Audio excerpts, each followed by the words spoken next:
दोस्तों, मुझे हमेशा अपने सास और मेरे ससुर का लंबा प्रोग्राम देखने का बहुत शौक था। जब भी मैं रात को जागती, तो मेरे ससुर के कमरे से बस एक ही आवाज सुनाई देती थी। मेरे ससुर कहते, बस थोड़ी देर और बस थोड़ी देर, सब्र कर लो। लेकिन मेरी सास कहती, अब मुझसे बर्दाश्त नहीं होता। जब भी मैं यह आवाज सुनती, तो मैं दिल ही दिल में जलने लगती और मैं सोचने लगती कि आखिर मेरा ससुर ऐसा कौन सा काम करते हैं कि मेरी सास की हिम्मत जवाब दे जाती है। एक रात मैंने यही रात जानने के लिए अपने ससुर के कमरे में चुपके से झांक लिया, लेकिन उस रात ने मेरे होश उड़ा दिए, क्योंकि मेरे ससुर ने मेरी सास से, और यह सब मैं इस कहानी में बताने वाली हूं। नमस्ते दोस्तों, आज की इस कहानी में आपका स्वागत है दोस्तों। मेरा नाम काव्या है और मैं एक छोटे से गांव में रहती हूं। मैं एक गरीब परिवार से हूं और इस दुनिया में मेरी माँ के अलावा मेरा कोई नहीं है।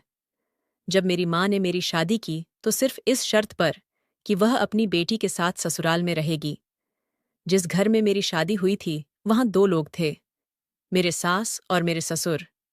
मेरी शादी के 4 महीने बाद मेरा पति एक दुर्घटना में चल बसा, जो मेरे लिए एक बड़ा सदमा था। मैं और मेरी माँ ससुराल में ही रहने लगे, क्योंकि हमारा घर बेच दिया था। इसके अलावा मेरी माँ का दूसरा कोई सहारा नहीं था। मेरे पति के निधन के बाद ससुराल के हालात एकदम बदल गए थे। मेरे ससुर की शादीशुदा जिंदगी पूरी तरह से अजीब हो गई थी। मेरे पति के निधन से करीब 2 महीना पहले ही मेरे ससुर ने तीसरी शादी की थी। अब जब मैं अपनी शादीशुदा जिंदगी के बाद ससुराल में आई, तो मुझे यह देखकर हैरानी हुई कि हर सुबह मेरी नई नवेली सास कहीं न कहीं बैठकर रो रही होती थी। उसकी हालत बहुत अजीब होती थी। कभी मैंने सास को बुरी तरह से लंगड़ाते हुए देखा, तो कभी वह पेट पर हाथ रखे फूट फूट कर रो रही होती थी। लेकिन जब मैंने पूछा, तो वह हमेशा चुप हो जाती और शर्म से अपना मुंह फेर लेती। उनके इस व्यवहार से मुझे भी असहजता महसूस होती और मैं और सवाल नहीं कर पाती। लेकिन एक दिन जब मैंने सास को नाश्ते के समय किचन में रोते हुए देखा, तो मुझसे रहा नहीं गया और मैंने अपने सास से पूछा कि आखिर क्या हुआ है। मेरी बात सुनकर वह कहने लगी, तुम भी तो शादीशुदा हो, तुम भी इस दर्द से गुजर चुकी हो। तुम्हें भी पता होगा कि मुझ पर हर रात क्या गुजरती है। जबकि पति इस उम्र में भी 5 मर्दों जैसी ताकत रखते हैं, तो बीवियों का हाल ऐसा ही होता है। मेरी सास की बातें सुनकर मैं बहुत शर्मिंदा हो गई थी, लेकिन मेरे साथ तो ऐसा कुछ नहीं हुआ था। हालांकि मैंने अपने पति के साथ शुरुआती दिनों में ऐसे दिन बिताए थे और मुझे इस तरह की तकलीफ का कुछ अंदाजा था। लेकिन मैं हैरान थी कि मेरा 50 साल का ससुर ऐसा क्या करता है, जिसकी वजह से सास इतनी परेशान है। इस उम्र में तो इंसान की हड्डियों में इतनी ताकत नहीं होती। ससुर भी तो कमजोर हालत में था। इस दिन के बाद से मैंने सास से कोई सवाल नहीं पूछा।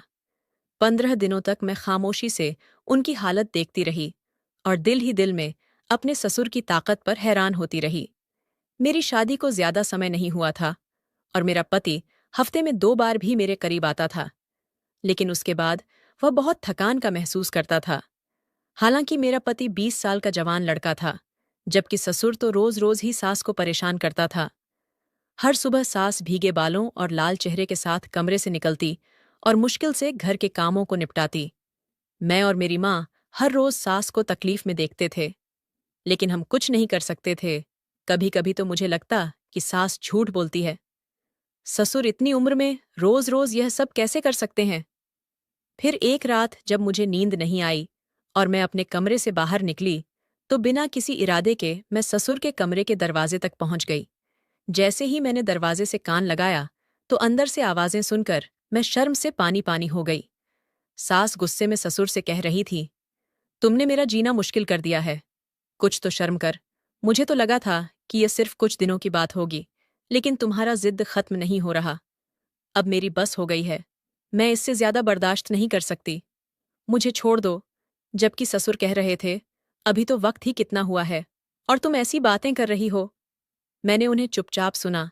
फिर कुछ देर की खामोशी के बाद सास की सिसकियों की आवाज सुनाई दी। मुझे समझ में आ गया कि अंदर क्या हो रहा होगा। मैं शर्म के मारे मैं वापस पलट गई और मुझे यकीन हो गया कि सास ठीक ही कहती थी कि इस उम्र में भी ससुर का स्वास्थ्य अच्छा था। उस दिन के बाद से मैं सास की तरफ से अपनी आंखें बंद कर लेती थी, क्योंकि यह मियाम बीवी का निजी मामला था।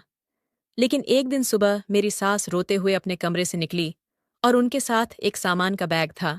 उसने मेरी माँ की तरफ एक नज़र डाली और बोली, बस, मैं इस आदमी के साथ और नहीं रह सकती। इसने तो मेरी जान ही निकाल कर रख दी है। मैं अब यहाँ से जा रही हूँ। मेरी माँ ने उसे रोकने की कोशिश की, लेकिन वह नहीं मानी। मैंने भी उसे समझाने की कोशिश की, लेकिन वह अपना फैसला ले चुकी थी और अपना सामान लेकर ससुराल छोड़ गई। मेरी सास को गए हुए एक दिन भी नहीं गुजरे थे कि मेरे ससुर ने घर में शोर मचा दिया कि किरण चली गई है, तो क्या हुआ? मेरे लिए किसी नई दुल्हन को ले आओ, मैं अकेला नहीं रह सकता। मम्मी ने सिर पकड़ लिया और ससुर से कहा कि जब तक तुम्हारी हरकतें नहीं सुधरती, मैं तुम्हारी शादी नहीं करवाऊंगी। वैसे भी किरण अब भी तुम्हारे निकाह में है, इसी को मनाकर वापस ले आओ। ससुर हाथ जोड़कर कहने लगे। वह तो बहुत नखरे वाली थी, हाथ लगाते ही उसे नखरे आ जाते थे। मुझे अब ऐसी लालसा नहीं है। अब की बार मुझे कोई दरमियानी उम्र की तरह तंदुरुस्त औरत चाहिए जो मेरा साथ निभा सके। किरण को तो बहुत नखरे थे। ससुर की फरमाइश सुनकर मेरा मुंह खुला का खुला रह गया था। मेरी मम्मी चुपचाप कमरे में चली गई थी और मैंने शर्म से अपना सिर झुका लिया था। मेरे ससुर तो 20 से 22 साल के लड़के की तरह फरमाइशी लिस्ट सुना रहे थे, जबकि खुद 50 साल के थे और उनके बाल पूरी तरह से सफ़ेद हो चुके थे। मम्मी ने ससुर की बातों को नज़रअंदाज कर दिया था, लेकिन ससुर की जिद वहीं की वहीं थी। न वह खाना खा रहे थे, न किसी से बात कर रहे थे। उन्हें सिर्फ शादी करनी थी। ससुर ने खुद को कमरे तक महदूद कर लिया था। मम्मी चिढ़ाते हुए गुस्से में कहने लगी, इतने बुढ़ापे में भी उनका अकेलापन खत्म नहीं होता। कितने लोग बीवी के मरने के बाद तन्हा रहते हैं, लेकिन इसे तो बस बीवी चाहिए, और वह भी अपनी मनपसंद की। इस उम्र में इसे कौन लालच देगा? मैं कहाँ से ऐसी लालच तलाश करूं? अब तो गरीब घराने की लड़कियां भी इसका नाम सुनकर कानों को हाथ लगाती हैं। इसकी शोहरत दूर दूर तक फैल चुकी थी कि यह बीवियों को इस कदर इस्तेमाल करता है। मम्मी की बात सुनकर मैं सोच में पड़ गई। मैंने मम्मी से कहा, मेरी एक दोस्त प्रीति तलाक याफ्ता है, घर में बैठी है।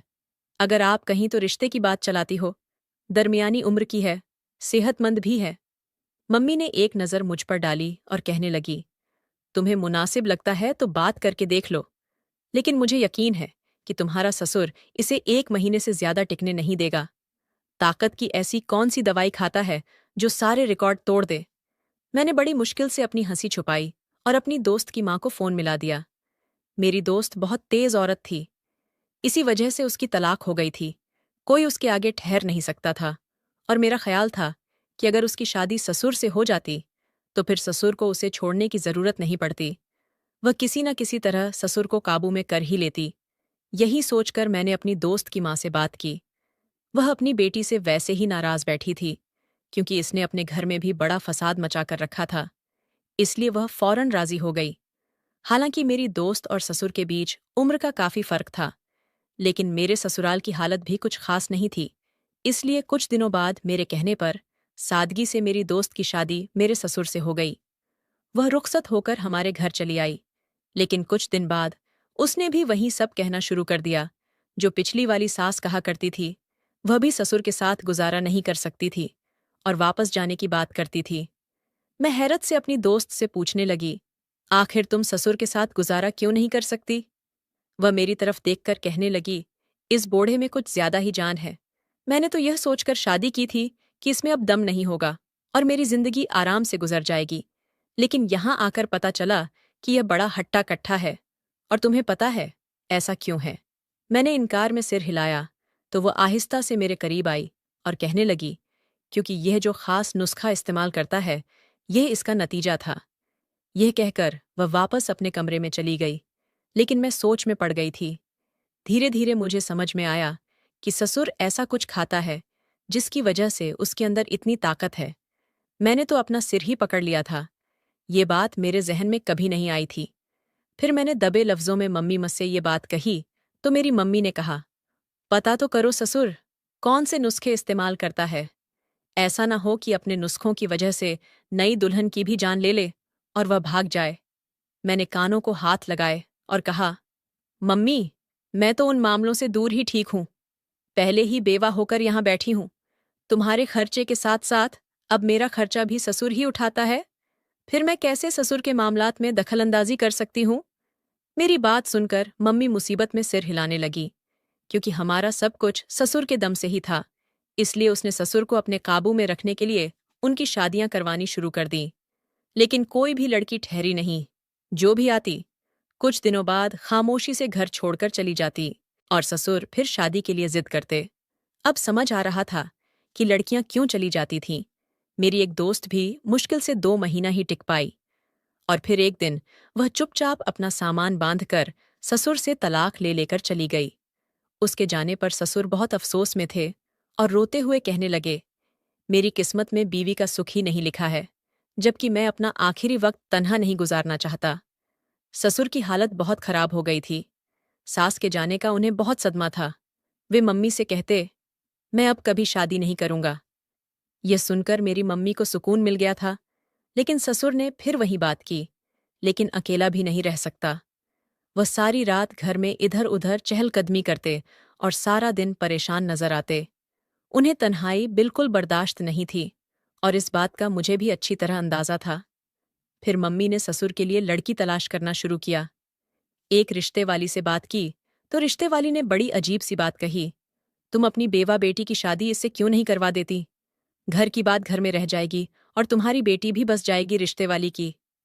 ये बात सुनकर मेरी मम्मी उछल पड़ी और कहने लगी, तुम इस तरह की बात कर रही हो? मेरी बच्ची सिर्फ 20 साल की है और इसका ससुर 50 साल का है। रिश्ते वाली ने अजीब नजरों से मम्मी को देखा और बोली, तुम अब तक इतनी ही उम्र की लड़कियां बूढ़े के लिए लेकर आई हो, तो फिर अपनी बेटी को देने में क्या परेशानी है? तुम्हारी बेटी की रंगत तो पूरी तरह सिया है। पहली शादी ही उसकी बड़ी मुश्किल से हुई थी। दूसरा रिश्ता मिलना तो बहुत मुश्किल है। लेकिन मेरी मम्मी सोच में पड़ गई। जब यही बात मुझे पता चली तो मैं गुस्से में आ गई। मैंने कहा, मम्मी कैसी बातें करती हो? मैं कैसे अपने ससुर से शादी कर सकती हूँ? मेरी मम्मी बोली, तुम्हारा ससुर तो पैसे वाला भी बहुत है। मम्मी भी मेरे कम उम्र में विधवा होने को लेकर परेशान थी और फिर मेरी शक्ल सूरत और कदक भी ऐसा था कि दूसरा रिश्ता मिलना मुश्किल था। मम्मी की बात सुनकर मैं सोच में पड़ गई। जिस रात मैंने अपने ससुर के कमरे से सास की आवाजें सुनी, मैं खुद सारी रात बेचैन रही थी। मेरा भी दिल चाहता था कि मेरी जिंदगी में फिर से कोई शख्स शामिल हो जाए। बहुत सोचने और समझने के बाद मैंने ससुर से शादी करने का फैसला कर लिया। जब ससुर को यह बात पता चली तो वह खुशी से पागल हो गए और कहने लगे, इससे अच्छा और क्या हो सकता है? यह तो मुझे कभी छोड़कर भी नहीं जाएगी। मम्मी ने सादगी से निकाह का इंतजाम किया। एक दो पड़ोसियों को यह बात पता चली तो हर कोई हैरान रह गया। सब जानते थे कि वह मेरा ससुर है, लेकिन फिर भी यह रिश्ता बहुत ही अजीब और गरीब था। मैंने अब तक जिस आदमी को ससुर कहा था, अब वह मेरे पति बन गए थे। फिर जब मैं उनके कमरे में पहुंची तो मुझे एक अजीब सा खौफ सताने लगा था। मैं सोच रही थी कि नहीं पता ससुर जी में कितनी ताकत होगी और वह पहली रात क्या करेंगे। मैं उन्हें कैसे सहन करूंगी? कुछ समय बाद ससुर जी कमरे में आए और अलमारी से एक लिफाफा निकालकर एक कोने में बैठ गए। ये देख मैंने उठकर ससुर जी के पास जाकर पूछा, आप क्या कर रहे हैं? तो उन्होंने कहा, भुने हुए चने हैं, मैं उनका इस्तेमाल करता हूं। ससुर जी की यह बात सुनकर मुझे तुरंत सास की बात याद आई, जिसमें उन्होंने बताया था कि वे देसी नुस्खे इस्तेमाल करती हैं। मैंने तुरंत ससुर से वह चना वाला लिफाफा छीन लिया और कहा, आपको यह खाने की जरूरत नहीं है। ससुर नाराज हो गए। उन्होंने लिफाफा मेरे हाथ से लिया और बोले, मैं बूढ़ा हो रहा हूं, मुझे अपनी देखभाल खुद करनी है। फिर उन्होंने चनों में थोड़ी सी मिश्री और मलाई डाली और उस मिश्रण को दूध के गिलास में डालकर मुझे दिखाया। देखते ही देखते उन्होंने वह दूध का गिलास पी लिया। मुझे बहुत घबराहट हुई। ऐसा लग रहा था कि अब मैं भी सास की तरह ससुर के सामने टिक नहीं पाऊंगी। लेकिन कुछ देर बाद मेरी हैरानी की कोई सीमा नहीं रही जब ससुर ने मुझे बड़ी मोहब्बत से हाथ थामा और कहा, तुम थक गई होगी, आराम कर लो। उन्होंने मुझसे किसी भी तरह की जोर जबरदस्ती नहीं की थी, ना ही कोई रिश्ते की उम्मीद जताई थी, बल्कि उन्होंने मेरी थकान का एहसास किया और मुझे आराम करने दिया। कुछ देर बाद मैं गहरी नींद में सो गई। अगली सुबह सब कुछ बहुत खुशगवार था। ससुर ने मुझे एक बड़ी रकम दी और कहा, यह तुम्हारे भविष्य की सुरक्षा के लिए है। इसे अपने अकाउंट में जमा कर लो, ताकि अगर मुझे कुछ हो जाए तो तुम्हें कोई परेशानी ना हो। यह सुनकर मैं थोड़ी परेशान हो गई और कहा, आपका साथ मेरे पास है, तो मुझे इन पैसों की कोई जरूरत नहीं है। मेरी बात सुनकर ससुर के चेहरे पर खुशी आ गई, लेकिन फिर भी उन्होंने वह पैसे मेरे अकाउंट में जमा करवा दिए। कुछ और दिन बीते, लेकिन मैंने में कोई बुरी आदत नहीं पाई। वह बहुत ही ख्याल रखने वाले थे, शांत मिजाज के थे और हर छोटी जरूरत का ध्यान रखते थे। हमारे बीच एक अच्छा और सच्चा ताल्लुक बन चुका था, लेकिन इसमें भी उन्होंने कभी जोर जबरदस्ती नहीं की, बल्कि हमेशा मेरी मर्जी, मेरे खुशी पूछते थे। मेरे करीब आने से पहले मुझसे इजाजत मांगने पर मैं बहुत हैरान थी, क्योंकि मैंने सोचा था कि शादी करने से पहले ससुर बिल्कुल अलग होंगे। फिर एक दिन जब मैंने उनसे यह सवाल किया, तो ससुर ने मुझसे एक ऐसा राज खोला जिससे मेरे होश उड़ गए। वह कहने लगे, मैंने अपनी सारी जिंदगी तुम्हारी माँ के साथ बिताई है। वह हमेशा छोटी छोटी बातों का ख्याल रखती थी, इसलिए मेरे लिए अकेला रहना बहुत मुश्किल था।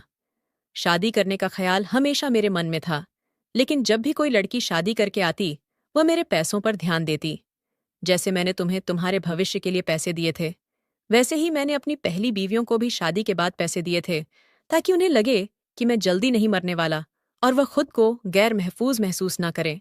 लेकिन ऐसा करने के बावजूद कुछ ही दिनों बाद वह बहुत सारे पैसे लेकर मुझसे तलाक ले लेती। वह मुझे इतना परेशान कर देती कि मैं उन्हें छोड़ने पर मजबूर हो जाता। फिर वह खुद ही किसी बहाने से मुझसे अलग हो जाती और मैं फिर कभी उन्हें वापस लेने की कोशिश नहीं करता, क्योंकि ऐसी औरत को क्यों अपने साथ रखता जो पहले पैसों के लिए मुझसे जुड़ी थी। मैं हमेशा यही सोचता था कि एक दिन मुझे कोई नेक और सच्ची बीवी मिलेगी, जो मेरे पैसे के लिए नहीं, बल्कि मुझसे सच्चा प्यार करेगी और मेरे साथ जिंदगी बिताएगी। लेकिन ऐसा कभी नहीं हुआ। हर लड़की यही सोचती कि मैं 50 साल का बूढ़ा हूं और जल्दी मर जाऊंगा, इसीलिए वह मेरे पास पैसे के लिए आती और फिर तलाक लेकर चली जाती। फिर जब तुम मेरी जिंदगी में आई, तो तुमने मुझे उसी तरह से सच्चा ख्याल रखना शुरू किया, जैसे मेरी पहली पत्नी ने किया था। मैंने देखा कि तुम्हें पैसों का कोई लालच नहीं था। मैंने तुम्हें भी पैसे देकर यही देखने की कोशिश की कि क्या तुम मेरे पैसे के लिए मेरे पास हो। लेकिन जब तुमने पैसे लेने से इनकार किया, तो मेरी खुशी का ठिकाना नहीं रहा। मुझे समझ में आ गया कि अब मेरी जिंदगी सुकून से कटेगी। तुम मेरी उम्र से बहुत छोटी हो, लेकिन तुमने साबित कर दिया कि मियाँ बीवी के रिश्ते में उम्र कोई मायने नहीं रखती। ससुर की बातों पर मैं पूरी तरह हैरान हो गई थी। फिर मैंने अपने ससुर से पूछा, आप चने और मिश्री क्यों खाते हैं? मेरी बात सुनकर वे मुस्कुराए और बोले, यह एक ताकतवर नुस्खा है। इससे सिर्फ आंखें ही नहीं, बल्कि दिल की सेहत भी मजबूत होती है और मर्दाना ताकत में भी इजाफा होता है। लेकिन मैं इसे अपनी आंखों के लिए इस्तेमाल करता हूं, क्योंकि समय के साथ मेरी आंखों की रोशनी कमजोर हो रही है और मैं चाहता हूं कि मेरी आंखें खराब ना हो जाएं। इसीलिए मैं रोज इसे इस्तेमाल करता हूं। ससुर की यह बात सुनकर मेरे चेहरे पर मुस्कान आ गई। वे वाकई बहुत अच्छे इंसान थे, लेकिन इस घर के बाकी लोग उनकी अच्छाई का फायदा उठाते रहे थे। अब मुझे समझ में आ गया था कि जो औरतें इस घर से तलाक लेकर भागी थीं, वे ससुर के पैसे लूट कर चली गई थीं, और मेरी माँ तो ससुर के पैसों के लिए ही घर में रुकी हुई थी। अगर ससुर के पास पैसा ना होता, तो क्या मेरी माँ उनके घर में रहती?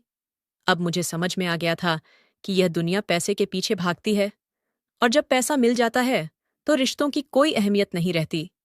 लेकिन मेरे ससुर ने मुझे एक पत्नी के तौर पर जो मोहब्बत दी थी, उसे मैं कभी छोड़ने का सोच भी नहीं सकती थी। आज मैं अपने 50 साल के पति के साथ एक खुशहाल जिंदगी बिता रही हूं और पूरी तरह खुश हूं। यकीनन, अगर इस दौर में एक अच्छा हमसफर मिल जाए, तो इससे बड़ी कोई बात नहीं हो सकती। उम्र के फर्क का असर सिर्फ आपके दिमाग पर होता है।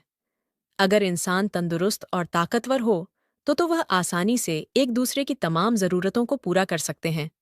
लेकिन हमारे समाज में पैसा ही सबसे अहम माना जाता है।